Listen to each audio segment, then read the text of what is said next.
Hello student, आज हम लोग इंटरफेरेंस के और आगे पार्ट में देखते हैं। पिछले क्लास में हम लोग एम्पलीट्यूड निकाले थे। जैसे इंटरफेरेंस में ये ना हुआ था कि दो वेव मतलब दो लाइट वेव जब जाकर के सुपरपोज करता है, मिलता है, तो उससे इंटेंसिटी और एम्पलीट्यूड मैक्सिमम मिनिमम होता है, मतलब एनर्जी का रीडिस्ट्रीब्यूशन होता है। इस फिनोमेना को हम इंटरफेरेंस बोलते थे।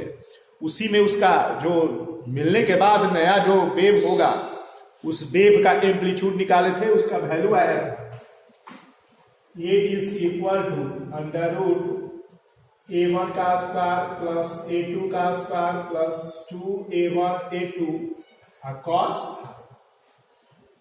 ये आया था, और tan डेल आया था, मतलब फेज कांस्टेंट रिजल्टेंट वेव का A2 साइन फाई बटा A1 प्लस A2 कॉस, ये हम लोग यहां तक पिछले क्लास में निकाल लिए।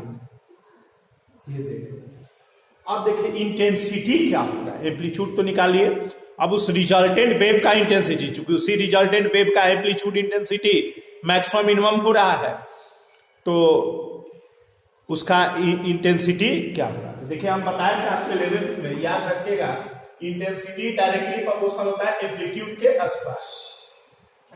अब ये डायरेक्टली प्रोपोर्शनल होता है, तो आई का वैल्यू को हम के ए लिख सकते हैं, के यहाँ पर, या सी कुछ भी लिख दीजिए, मतलब आप समझने का बात सोचना है। अब के यहाँ पर हो गया हमारा, आई ने समझिए के वो अलग है, वेव में इक्वेशन में के अलग है, ए सी लिख देते हैं, ए प्रोपोर्शनलिटी कांस्टेंट है सी, तो ए नहीं समझ लेना कि स्पीड ऑफ लाइट है, सी प्रोपोर्शनलिटी कांस्टेंट है।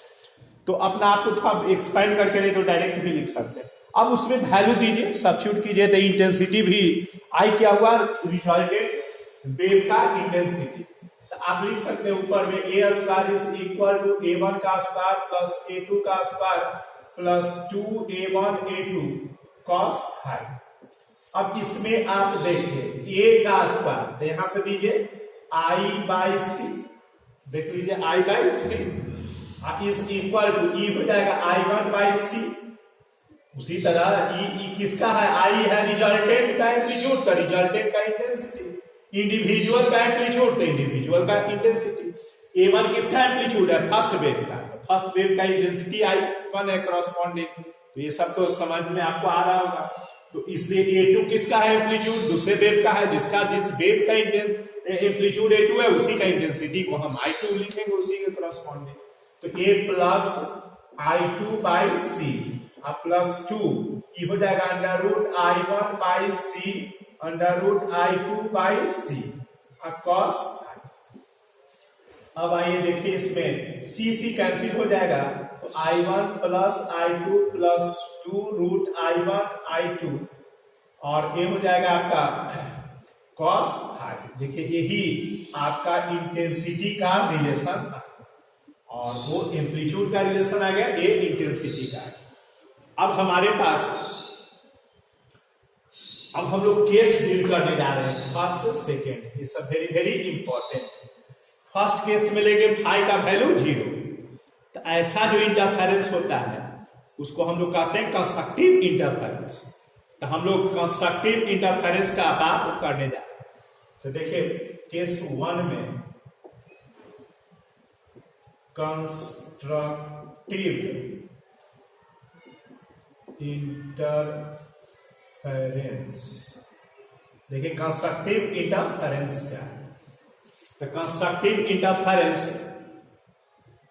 में देखिए, अब हम लोग क्या लेंगे, if phi is equal to 0, मतलब कि दोनों वेव जो है इन फेज है।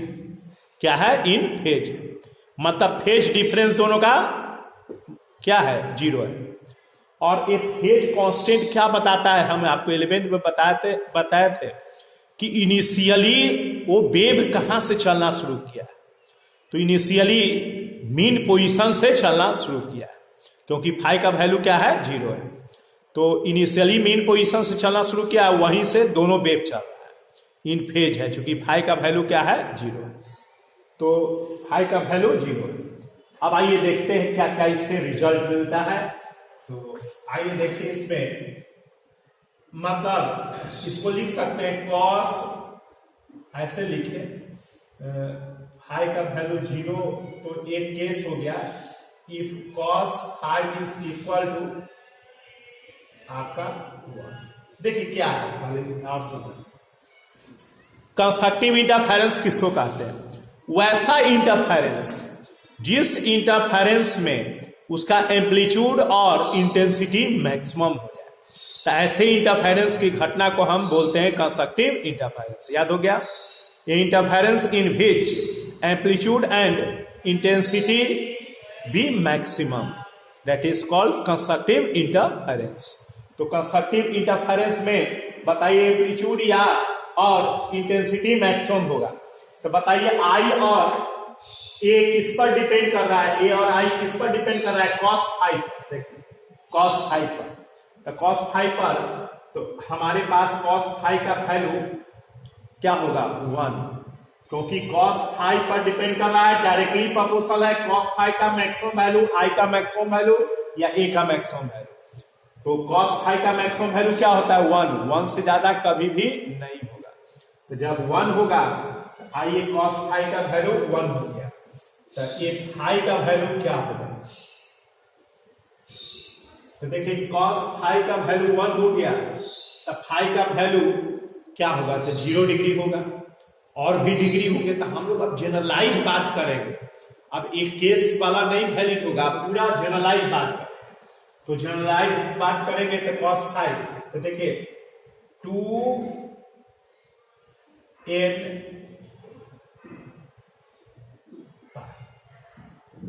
देखिए तो सेट करता है कि नहीं? Here n is equal to 0 1 2 3 ऐसे ऐसे का। देखिए तो n का वैल्यू अगर 0 देते हैं तो फाई 0 तक 1 हो जाएगा। n का वैल्यू 1 देते हैं तो 2 पाई में 1 होता है। जितना भी इवन मल्टीपल है पाई का, उस सब में 1 होता है कॉस का वैल्यू। 2 पाई देंगे तो 4 पाई, इस तरह से ये क्या हो गया? 1 हो जाता है। यही देखिए हमारा जनरल वैल्यू, मतलब कि फेज कांस्टेंट जो होगा या फेज डिफरेंस जो होगा आपका 2n पाई होगा। फेज डिफरेंस कितना हो गया? 2n पाई। फेज डिफरेंस हो गया 2n पाई। अब देखिए हम एक रिलेशन पढ़े थे पिछले क्लास में, phi is equal to k into del x, और एक del x is equal to phi बटा के। तो देखिए del x is equal to phi का वैल्यू दे दीजिए 2n पाई, और के का भी वैल्यू दे दीजिए 2 पाई बाई लैम्डा। तो देखिए 2 पाई कैंसिल हो जाएगा, तो डेल एक्स बराबर हो जाएगा, वेरी इंपॉर्टेंट आ रहा है, एन लैम्डा। इनका वैल्यू आप जान ही रहे हैं, 0 से शुरू होता है। ये आपका एन लैम्डा, मतलब पाथ डिफरेंस आपका एन लैम्डा हो।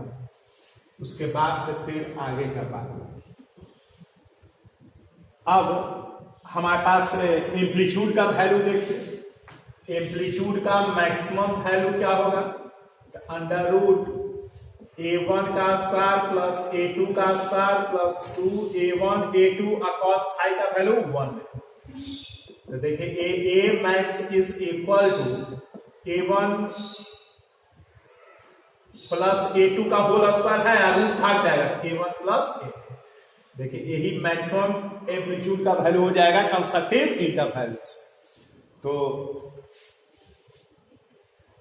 और इंटेंसिटी का वैल्यू देखें, I is equal to I1 plus I2 plus 2 root I1 I2 cos phi 1।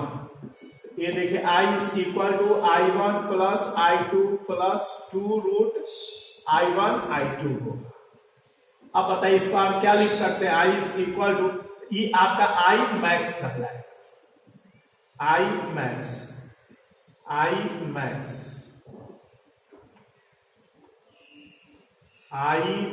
is equal to under root I1 plus under root I2 का whole square. देखिए इसको break कीजिएगा, इतना आ जाएगा। यही देखिए मैक्सिमम इंटेंसिटी का वैल्यू। तो देखिए कंस्ट्रक्टिव इंटरफेरेंस किसको बोले, आप शॉर्टली हम लोग देखते हैं एक बार। कंस्ट्रक्टिव इंटरफेरेंस किसको बोलते हैं? वैसा इंटरफेरेंस जिसमें उसका एम्पलीट्यूड और इंटेंसिटी क्या हो, मैक्सिमम हो। जिस एम्पलीट्यूड का maximum value A1 plus A2 है और जिस इंटेंसिटी का maximum value under root I1 plus I2 का होल स्क्वायर है, और उसका फेज डिफरेंस 2n पाई हो, पाथ डिफरेंस n लैम्डा हो। ऐसा जो इंटरफेरेंस है वो किसका कैरेक्टर है? कैरेक्टर ये कंस्ट्रक्टिव इंटरफेरेंस का कैरेक्टर है। आ रहा है बात समझ में? मतलब कंस्ट्रक्टिव इंटरफेरेंस का ये सब आपका गुण हो गया। मतलब आप याद रखिए कंस्ट्रक्टिव इंटरफेरेंस का भाई में फेज डिफरेंस कितना होता है, फर्स्ट से बोलेंगे 2n पाई। पाथ डिफरेंस कितना होता है, n लैम्डा। और मैक्सिमम एम्पलीट्यूड कितना होता है, A1 प्लस A2। और मैक्सिमम इंटेंसिटी कितना होता है, under root I1 plus I2 का होल स्क्वायर। अब चलिए केस 2, मतलब डिस्ट्रक्टिव इंटरफेरेंस। केस 2 मतलब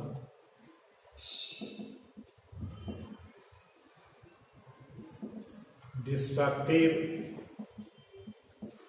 इंटरफेरेंस।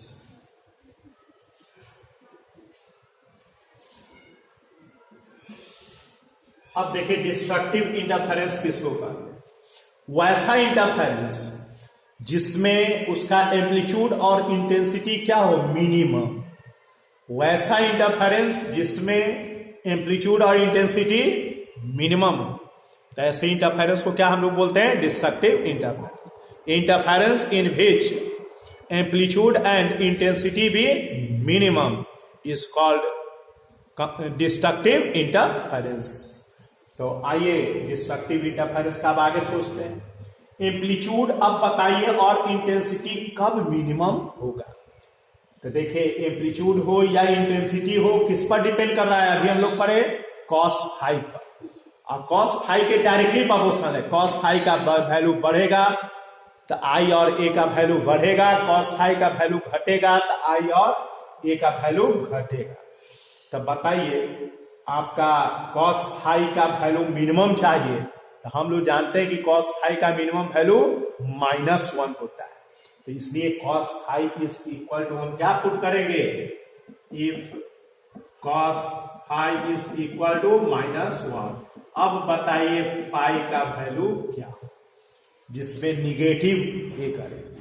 तो देखिए ऑड नंबर पाई के ऑड मल्टीपल में, ये सब जनरल वैल्यू है, मैथ में पढ़ना ये सब ध्यान रखना होगा आपको, और ये आपके सिलेबस में भी है, तो इसलिए सब याद होना चाहिए। आपका cos फाई -1 है तो -1 कितना में होता है, पाई के ऑड मल्टीपल। तो ऑड नंबर का यहां पर दीजिए तो 2n प्लस 1 या 2n माइनस 1 भी लिख सकते हैं इंटू पाई। फिर n इज इक्वल टू 0 1 2 3 ऐसे। देखिए 0 दीजिएगा तो पाई आ जाएगा तो -1 होता है, 1 दीजिएगा तो 3 पाई में भी -1 होता है, इस सब में a हो जाएगा। तो यही आपका, ये ऐसे भी लिख सकते हैं, ये आप और करके भी ऐसे लिख सकते हैं, phi is equal to 2n minus 1 ए पाई। तो इसमें आपका क्या होगा भैया, कोई ये बोलिए n बराबर 1 से शुरू, इसमें सब आता है वो, इसमें 2 को एक करने का जरूरत नहीं है, यही आपका हो गया है। तो ऐसे हम लिख सकते हैं। तो path difference, sorry phase difference आपका कितना हो गया, 2n प्लस 1। अब आइए पाथ डिफरेंस वाला फॉर्मूला पर पाथ डिफरेंस निकालिए कंस्ट्रक्टिव इंटरफेरेंस में। देखिए क्या है, del x is equal to phi divided by k। अब देखिए del x is equal to phi का वैल्यू दे दीजिए, अभी यहां निकाले हैं, कोई एक दीजिए 2n प्लस 1 पाई, और डिवाइडेड बाई k का वैल्यू आप जानते हैं 2n 2 पाई बाई लैम्डा। तो del x is equal to, pi से पाई कैंसिल हो जाएगा, 2n+1 लेमडा बाई, यही देखिए पाथ डिफरेंस हो गया, ये आपका पाथ डिफरेंस हो गया, ये पाथ डिफरेंस आपका आ गया, path difference 2n+1 lambda by 2 हो गया। यहाँ 2n-1 लेमडा बाई 2 भी आप लिख सकते हैं, या ऐसे करके del x is equal to 2n-1 lambda by 2, ये भी हो सकता है इसमें, फिर n इज इक्वल टू 1 2 3 ऐसे, इसमें n इज इक्वल टू 0 1 2 3 ऐसे, कोई भी आप यूज कर सकते। अब आइए इंटेंसिटी एम्पलीट्यूड, एम्पलीट्यूड क्या, मिनिमम एम्पलीट्यूड, तो देखिए मिनिमम एम्पलीट्यूड का हो गया √A1 का स्क्वायर प्लस A2 का square plus 2A1 A2 cos phi का वैल्यू -1, तो ये आपका आ जाएगा A minimum is equal to A1 minus A2, चाहे A2 माइनस A, इसी का ना होल स्क्वायर है, देख लीजिए, इसलिए हम लोग मॉड लगा देते हैं, कौन बड़ा है पता नहीं, बड़ा में से छोटा घट जाता है, तो इसलिए हम लोग को ये A1 माइनस A2 का ऐसे मॉड हो गया एम्पलीट्यूड मिनिमम। अब देखिए इंटेंसिटी मिनिमम का वैल्यू देखिए, आई मिनिमम बराबर I1 plus I2 plus 2√I1 √I2 cos -1, cos phi का value, I minimum is equal to I1 plus I2 minus 2√I1 I2, I1 I2, अब ये हो जाएगा I minimum is equal to √I1 minus √I2 का plus, यही देखिए आपका I minimum का वैल्यू हो जाएगा। तो बताइए इसमें I मिनिमम का ये वैल्यू हो गया, तो इस तरह से हमारे पास ये मिनिमम हो गया और वो मैक्सिमम, तो हमारा क्या हो गया, डिस्ट्रक्टिव इंटरफेरेंस किसको कहते हैं, वैसा इंटरफेरेंस जिसमें आपका क्या होगा, एम्पलीट्यूड और इंटेंसिटी मिनिमम, वैसा इंटरफेरेंस जिसका path difference 2n+1 lambda, sorry path difference 2n+1 lambda by 2 और फेज डिफरेंस 2n+1 पाई, ऐसा इंटरफेरेंस को हम लोग डिस्ट्रक्टिव इंटरफेरेंस बोलते हैं। आगे समझे, मतलब डिस्ट्रक्टिव इंटरफेरेंस का ये सब गुण हो गया, एक पार्ट हमारा क्या हो गया, कंप्लीट हो गया। अब हम लोग पढ़ने जा रहे हैं कि जो फ्रिंज का फॉर्मेशन होता है, जैसे दो वेव को मिला रहे हैं, मतलब लाइट वेव का बात हो रहा है, तो दो लाइट वेव को जब मिला रहे हैं तो स्क्रीन लगाइएगा, मिलने के बाद वो क्या होता है कि ब्राइट डार्क ब्राइट ऐसे करके मतलब फॉर्म करता है, मतलब इस तरह से, जैसे यहां से ऐसे जाकर के मिला, ऐसे स्क्रीन पर मिला, तो मिलने के बाद डार्क ब्राइट डार्क ऐसे ऐसे गुच्छा टाइप का कोई दूर तक ऐसे, अभी मान लीजिए डार्क हो गया, उसके रिस्पेक्ट में फिर ब्राइट हो गया, फिर ये डार्क हो गया, ऐसे करके फिर ब्राइट फिर डार्क ऐसे करके होते जाता है। तो भाई इसका क्या पोजीशन होगा, सेंटर पर क्या बनेगा, कहां पर डार्क बनेगा, कहां पर ब्राइट बनेगा, यही हम लोग पोजीशन निकालने जा रहे हैं, जो इसका सेकेंड पार्ट है, एक तरह से ये भी पूछता है, वेरी वेरी इंपॉर्टेंट है। तो आइए हम लोग देखते हैं कि पोजीशन क्या होगा फ्रिंज का।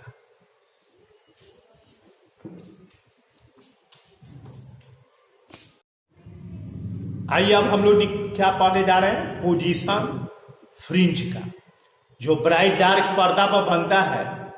फ्रिंज का मतलब होता है कुछ मोटा तक दिखेगा आपको, जैसे ऐसे स्क्रीन रहेगा तो इसमें कुछ दूर तक ब्राइट ऐसे दिखेगा या डार्क दिखेगा, ब्राइट डार्क ऐसे करके दिखते रहता है, जैसे अभी डार्क हुआ तो कुछ दूर तक ऐसे है, इसलिए इसको फ्रिंज बोलते हैं, और या बैंड भी बोलते हैं। कुछ मोटा मोटा डार्क और ब्राइट मिलता है, उसी का पोजीशन निकालने जा रहे हैं। तो भाई कैसे निकालते हैं, तो फिगर बनाते हैं।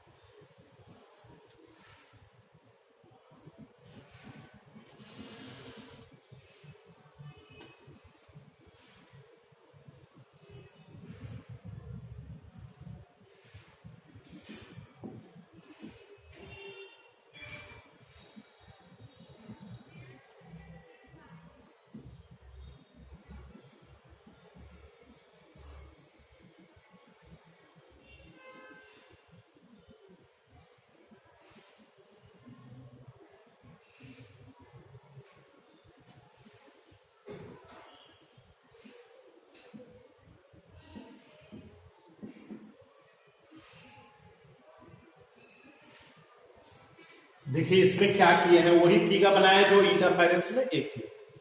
देखिए ये आपका दो वेव था, तो दो स्लिट था, एगो S1 S2 लिखे थे, वही स्लिट को हम यहाँ A और B से डिनोट किए, मतलब छेद है। इसी से वेव, लाइट वेव ट्रेवल करके एक स्क्रीन पर P पॉइंट पर सुपर पोज कर रहा है। यही पोजीशन आपको निकालना है। यहां हम मान लिए कि P पॉइंट पर मिल रहा है, तो P पॉइंट का पोजीशन बताना है। कहां से भाई, तो इसका सेंटर से। ये क्या है, सेंटर है C से। यहां से x डिस्टेंस पर आपका फ्रिंज का फॉर्मेशन हो रहा है। कैसा हो रहा है पता नहीं, लेकिन पोजीशन है उसका, x का वैल्यू यही निकालने जा रहे हैं। यही हमारा पोजीशन ऑफ फ्रिंज, यही मेरा मोटिव है निकालना। वेरी वेरी इंपॉर्टेंट है ये आपका 99 समझिए, 9 पॉइंट ऐसे और लिख दे, 99999 ऐसे करते रहिए, इतना इंपॉर्टेंट है हर बोर्ड के लिए। तो इस तरह से ये हमारे पास यहाँ से x डिस्टेंस पर स्क्रीन सेंटर से ये x डिस्टेंस पर ये क्या हो रहा है, सुपरपोज हो रहा है। जहां सुपरपोज हो रहा है, इंटरफेरेंस कर रहा है, वही ना डार्क हो जाए ब्राइट हो, कोई फ्रिंज का फॉर्मेशन करेगा। यही x का वैल्यू निकालना। देखिए स्लिट्स के बीच का सेपरेशन जो है d है, स्मॉल d है, ये फिक्स है, सब लोग करता है, इसलिए आप लिख लीजिए d is equal to, small d is equal to लिखेगा separation between slits A and B, separation between slits A and B। और कैपिटल D क्या है, ये स्क्रीन और स्लिट्स के बीच का separation. Capital D is equal to separation between screen and slits. तो ये आपका D हो गया। यही आपका फिगर है, जो फिगर कोई नया नहीं है, पीछे भी यही बनाए थे। अब इसी को यहाँ वेव दिखाए थे, दो वेव जाके मिलता है। x का वैल्यू निकालना है, सेंटर है, इसका भी स्लिट्स का भी ये सेंटर है वो। तो आपका ये ऊपर d/2 हो जाएगा, इधर d/2। x is equal to, let x is equal to position of fringe. यही आपको फाइंड आउट करना। देखिए कैसे निकालते। देखिए हम क्या करते हैं कि ज्योमेट्री से पाथ डिफरेंस निकाल लेते हैं, ज्योमेट्री से पाथ डिफरेंस निकाल लेते हैं, और उसके बाद से हम कंस्ट्रक्टिव इंटरफेरेंस के पाथ डिफरेंस से क्या करते हैं, इक्वेट कर देते हैं। मतलब कंस्ट्रक्टिव इंटरफेरेंस, देखो कंस्ट्रक्टिव का मतलब और क्या हुआ, मतलब इंटेंसिटी एम्पलीट्यूड लाइट का मैक्सिमम। तो एम्पलीट्यूड या इंटेंसिटी जब मैक्सिमम होगा तो लाइटेड होगा, तब ना भाई। इंटेंसिटी या एम्पलीट्यूड क्या है, मैक्सिमम है। लाइट को कहोगे कि मैक्सिमम इंटेंसिटी का है तो लाइटेड है, तो जब लाइटेड है इसका मतलब है ब्राइट है, ब्राइट है। तो इसलिए हम इसका ज्योमेट्री से पाथ डिफरेंस निकाल लेंगे और कंस्ट्रक्टिव इंटरफेरेंस का पाथ डिफरेंस निकाले हैं, अभी आया था, उससे इक्वेट कर देंगे। तो जो पोजीशन मिलेगा वो किसका मिलेगा, ब्राइट फ्रिंज का मिलेगा। और ज्योमेट्री से जो पाथ डिफरेंस जो रहेगा वो तो दोनों के लिए एक ही रहेगा, निकाले हुए रहेंगे। उसको अगर डिस्ट्रक्टिव इंटरफेरेंस वाले से के पाथ डिफरेंस से इक्वेट करेंगे तो हमारा कैसा, किसका पोजीशन मिलेगा, डार्क फ्रिंज का पोजीशन मिलेगा। क्योंकि डिस्ट्रक्टिव इंटरफेरेंस का मतलब क्या है, डार्क, क्योंकि वहां इंटेंसिटी और एम्पलीट्यूड क्या रहता है, लाइट का मिनिमम रहता है। यही फंडा हमारे पास है। तो पहले ज्योमेट्री से पाथ डिफरेंस निकालिए। तो बताइए पाथ डिफरेंस, अरे हिजिए लगाइए ना, मीनिंग निकालिए, मीनिंग लगाइए। तो पाथ डिफरेंस, तो पहले का वेव का पाथ कौन है, एपी, और दूसरा का वेव का पाथ कौन है, बीपी। तब बीपी बड़ा लग रहा है, तब बीपी में से एपी घटा दोगे, वही ना उसका पाथ डिफरेंस हो जाएगा। तो इसलिए दोनों का जो पाथ है उसी को घटा देंगे तब पाथ डिफरेंस। तो अब आपको यही गिवन है, समझिए, कैपिटल डी, स्मॉल डी और x, इसी के टर्म में आप एपी और बीपी का वैल्यू निकाल के आप पाथ डिफरेंस कर लीजिए। तो एपी निकालने के लिए आपको अब यहां से एक लाइन ड्रॉ कर देते हैं।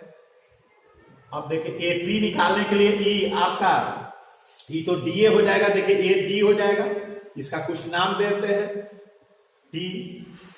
तो देखिए ए आपका इन ट्रायंगल एटीपी में एपी का स्क्वायर इज इक्वल टू, देखिए कर्ण का स्क्वायर इज इक्वल टू देखिए क्या हो जाएगा, कर्ल का square is equal to base of perpendicular B और ए का स्क्वायर, आप जानते हैं। तो ए हमारे पास हो जाएगा ए पी का स्क्वायर और प्लस टीपी का स्क्वायर। तो देखिए ए पी का square is equal to A T कितना है, डी कैपिटल डी का स्क्वायर, और टीपी कितना हो जाएगा, देखिए ई डिस्टेंस, तो ई पूरा एक्स है, ई कितना है, ई डी बाई टू है, देखिए ये आधा है, मिडिल है, तो डी बाई टू, तो एक्स में से डी बाई टू घट जाएगा तो ये टीपी निकल जाएगा, तो x minus D by two का होल स्क्वायर। अब देखिए ए पी का स्क्वायर इज इक्वल टू था, और सिंप्लीफाई कीजिए इसको, ए पी का square is equal to D square common ले लीजिए, तो कॉमन लेने का मतलब क्या होता है, उतने से डिवाइड कर, ऐसा थोड़ी होता है कि आंख से दिखाई न दे तो उसमें कॉमन नहीं, तो ए डी स्क्वायर, इसका मतलब ए होता है, देखिए कैंसिल होकर फिर वही आता है। और इसको सिंप्लीफाई कीजिए, ए पी का square is equal to D square E one plus X minus D by two का whole square by D square हो जाएगा। देखिए अब ए पी बराबर क्या हो जाएगा, स्क्वायर रूट होगा तो डी तो बाहर आ जाएगा, 1 plus X minus D by two का whole square by D square, इसका पावर हो जाएगा 1/2, देखिए 1/2 हो जाएगा। अब देखिए इसको पावर को सिंप्लीफाई करना है, यही सिंप्लीफाई कर देते हैं, तो देखिए बाइनोमियल से हम लोग ब्रेक करते हैं, तो बाइनोमियल आप पढ़े होइएगा, 1 प्लस एक्स का पावर n होता है, तो 1 plus n x plus n into n minus 1 by factorial 2 x square, इसी तरह बढ़ते जाता है। तो हम लोग को फिजिक्स में चूंकि ये स्मॉल रहता है, अब देखो स्क्रीन और स्लिट के बीच का सेपरेशन कितना बड़ा का स्क्वायर और बड़ा कर देगा, तो इसलिए आई तो छोटा है, तो कहने का मतलब कि दो ही टर्म तक फिजिक्स में टेक करते हैं, 1 प्लस एन एक्स। तो यहाँ देखिए इसीलिए डी कॉमन ले लिए डी स्क्वायर, ताकि 1 यहाँ बन जाए तो बाइनोमियल पर ये फॉर्मूला पर फिट हो जाएगा, ऐसे कॉम्बिनेशन वाला लगाना होगा। तो ये देखिए ए इसी तरह सिंप्लीफाई करना है, तो ए डी इसी तरह मतलब रूल के हिसाब से। अब बताइए 1 प्लस एन एक्स, तो 1 प्लस एन, ये हमारा एन हो गया, ई एक्स हो गया, दोनों को ना कर देते हैं, तो 1/2 x minus D by two का होल स्क्वायर बाई हो जाएगा डी स्क्वायर। देखिए ए पी का वैल्यू ए निकल गया, ए पी का वैल्यू आपको निकल गया। अब सिमिलरली बीपी का निकालिए, तो बीपी का निकालिएगा और उसके बाद दोनों घटाइएगा तब पाथ डिफरेंस निकल जाएगा। तो देखिए इसमें अब इसको यहां से ऐसे परपेंडिकुलर ड्रॉ करना पड़ेगा। अब इस ट्रायंगल को ध्यान देना, तो देखिए इन ट्रायंगल पी बी, इसका भी नाम दे दीजिए R, in triangle P B R, P B R में फिर ये देखिए बीपी का स्क्वायर हो जाएगा, बीपी का स्क्वायर बराबर हो जाएगा बी आर का स्क्वायर प्लस आर पी का स्क्वायर। बीपी का स्क्वायर इज इक्वल टू, देखिए बी आर का स्क्वायर मतलब डी का स्क्वायर प्लस आरपी, आरपी हो जाएगा देखिए x plus D by two का होल स्क्वायर, खाली प्लस हो जाएगा। देखिए ये डी बाई टू है ना, यहां से ये डी बाई टू है, ये देखिए डी बाई टू, ये x plus D by two का होल स्क्वायर। सिंप्लीफाई कीजिए तो ये हो जाएगा बीपी इज इक्वल टू, अब इसमें डी स्क्वायर कॉमन ले लीजिए फिर, तो ये आ जाएगा 1 प्लस एक्स प्लस एक बार लिख ही दिए हैं, तो डी स्क्वायर ई का होल स्क्वायर।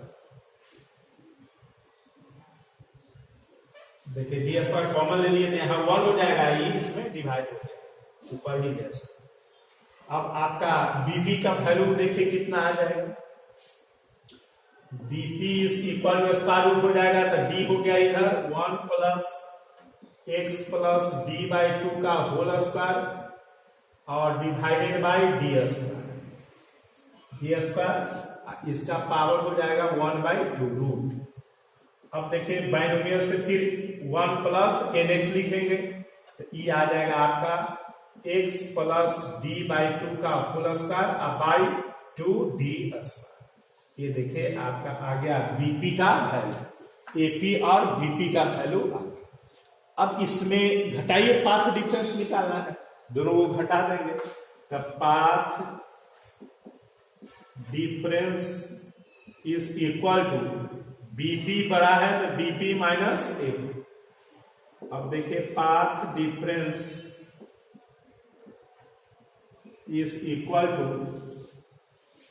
बीपी का वैल्यू दे देंगे d1 plus x plus D by two का whole square by 2d square minus D common ले लीजिए, इसमें से भी और इसमें से भी, डी दोनों में से कॉमन ले लीजिए तो इसमें रहेगा ये आ जाएगा 1 minus X minus D by two का whole square by 2d square, ये आ जाएगा।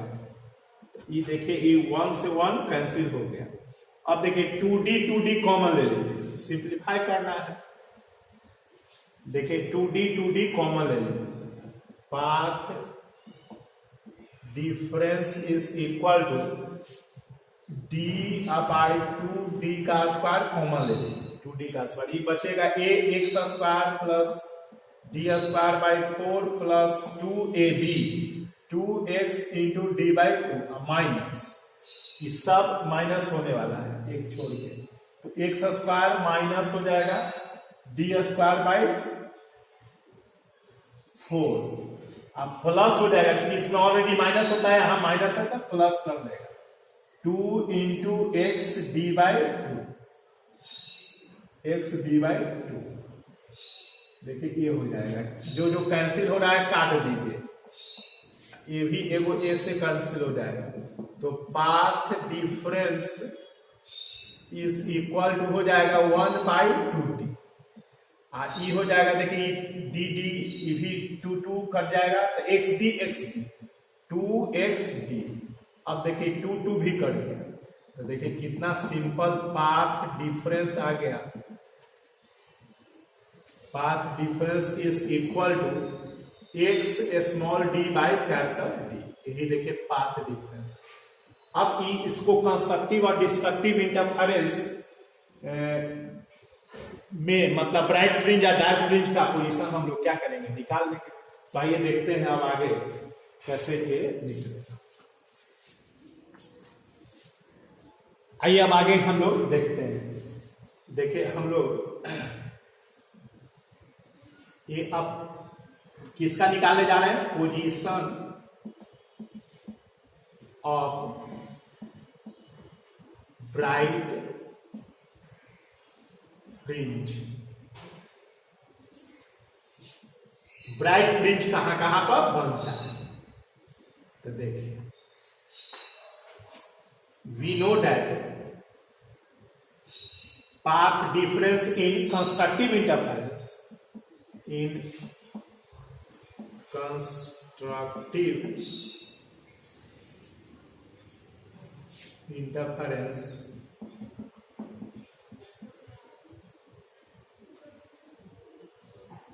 path difference is equal to होता है, path difference is equal to होता है n lambda। अभी हम लोग पढ़े थे कितना होता है, n lambda, अभी निकाले थे n lambda, तो n lambda होता है, इसका कितना है पाथ डिफरेंस, तो इक्वेट कर दीजिए x d by capital D is equal to n lambda। तो आपका x बराबर देखिए निकल गया n lambda by capital D small, यही देखिए ये हो गया आपका position of bright fringe. Bright fringe का पोजीशन हो गया, जितना भी अब एन का वैल्यू, इसमें एन का वैल्यू कहां से शुरू होता है, 0 से, बताए थे एन लैम्डा लिखे थे वहां पर, एन का वैल्यू अभी तुरंत 0 से शुरू हुआ। अब पुट कर दीजिए, पुट कीजिए n is equal to 0, x naught बोलते हैं, तो एक्स नॉट बराबर क्या होगा, हमारे पास एक्स नॉट बराबर 0, मतलब एक्स नॉट 0 है, मतलब एक्स का वैल्यू कुछ है ही नहीं, तो एक्स 0 है, मतलब यहां पर है, इसका मतलब है कि सेंटर पर क्या बनता है, ब्राइट फ्रिंज। तो इसको हम लोग central bright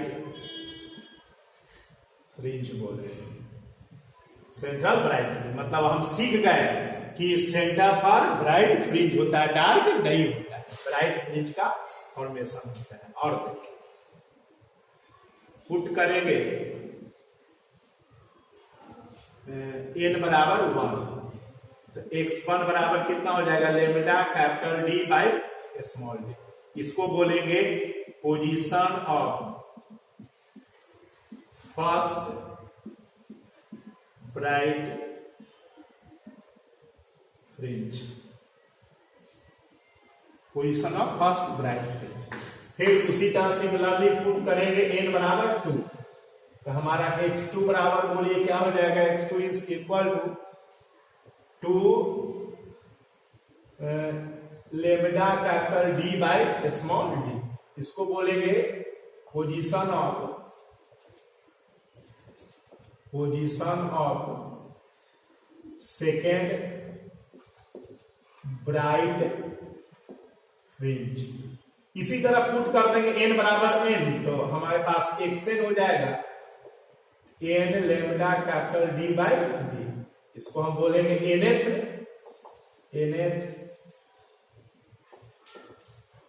bright position of nth bright fringe. इस तरह से ही याद रखना है जनरल ब्राइट फ्रिंज का पोजीशन का फॉर्मूला हो गया। अब उसी तरह डार्क फ्रिंज का निकालें, तो अब देखिए डार्क फ्रिंज का निकालते हैं। अब देखिए position of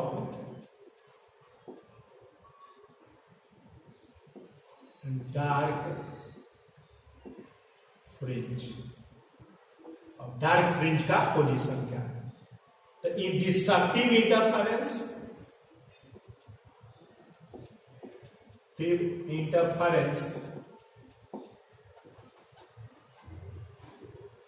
destructive interference.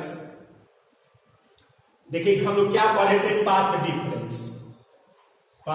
Difference is equal to पढ़े थे 2n+1 या माइनस लेमडा बाई 2। इन था 2n+1 लेमडा बाई 2 या 2n-1 लेमडा बाई 2। और यहां पर पाथ डिफरेंस आया है फिगर से xd by capital D। xd by capital D is equal to 2n+1 lambda by 2।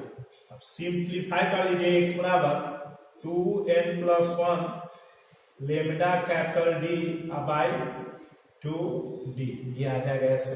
यही देखिए आपका पोजीशन हो जाएगा, पोजीशन ऑफ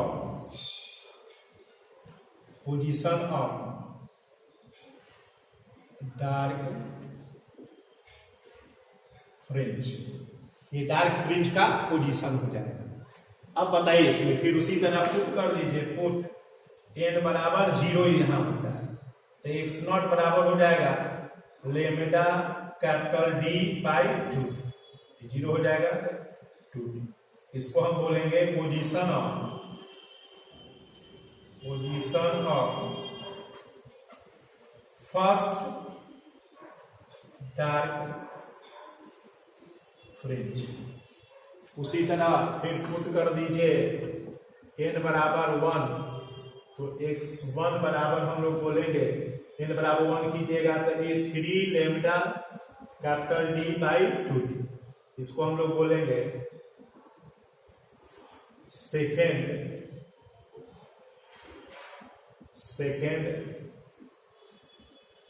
डार्क फ्रिंज। फिर उसी तरह पुट कर दीजिए n बराबर n, तो xn बराबर हो जाएगा 2n+1 lambda capital D by 2। इसको बोलेंगे nth डार्क फ्रिंज। यही हमारे पास आ जाएगा पोजीशन। तो ये याद रखना है, ये सब वेरी वेरी इंपॉर्टेंट है। तो हम लोग अगले क्लास में फिर अब इसमें ये मोटाई कितना होगा कितना फ्रिंज का मोटाई होगा, डार्क का ब्राइट का कितना मोटाई होगा। इसलिए नेक्स्ट क्लास में वो निकाल के फिर आगे का चैप्टर हम लोग स्टडी करेंगे। तो आइए आज तक हम लोग यहाँ तक रखते हैं, फिर मिलते हैं नेक्स्ट क्लास में। Thank you.